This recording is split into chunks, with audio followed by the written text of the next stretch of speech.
সুনির্দিষ্ট ঐকমত্য আছে। এর গঠন এবং কাঠামো বিষয়ে আমরা আলোচনা করেছি, এর এখতিয়ার নিয়ে আলোচনা করেছি, এটা কতদিন থাকবে সেই আলোচনায় বিভিন্ন রকম মতামত এসেছে। এবং যেহেতু দুটো সুপারিশ ছিল, সংবিধান সংস্কার কমিশনের পক্ষ থেকে সুপারিশ ছিল 90 দিনের, নির্বাচন সংক্রান্ত সংস্কার কমিশনের ছিল 120 দিনের। এই সমস্ত সময় পরিধি বিষয়ে আলোচনা হয়েছে। কোন প্রক্রিয়ার মধ্য দিয়ে প্রধান উপদেষ্টাকে নিয়োগ করা হবে সেটা নিয়েও কথা হয়েছে। এতে দেখা গেছে যে এই আলোচনায় রাজনৈতিক দলগুলো অনেক কাছাকাছি এসেছে। এটা আমি অত্যন্ত আনন্দের সাথে বলতে পারি যে আজকের আলোচনায় তত্ত্বাবধায়ক সরকার ব্যবস্থাপক সম্পর্কে রাজনৈতিক দলগুলোর মধ্যে যে খোলামেলা আলোচনা হয়েছে এটা অত্যন্ত ইতিবাচক।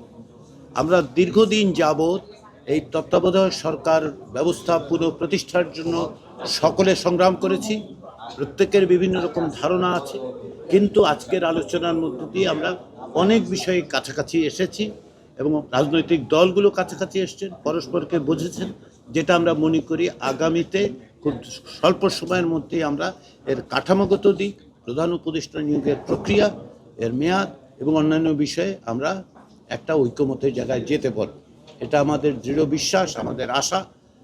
এবং সেদিক থেকে আমার যেটা সুস্পষ্টভাবে বলার তাগিদ অনুভব করছি, আজকের মধ্য দিয়ে, আজকের সারাদিনের অর্জনের মধ্য দিয়ে আমরা যেটা বলতে পারি যে আমাদের আলোচনা খুব ইতিবাচকভাবে অগ্রসর হচ্ছে এবং আমরা আশা করছি রাজনৈতিক দলগুলোর এই মর্মে সহযোগিতা অব্যাহত থাকলে আমরা জুলাই মাসের মধ্যে একটা সনদ, জাতীয় সনদ তৈরি করতে পারব।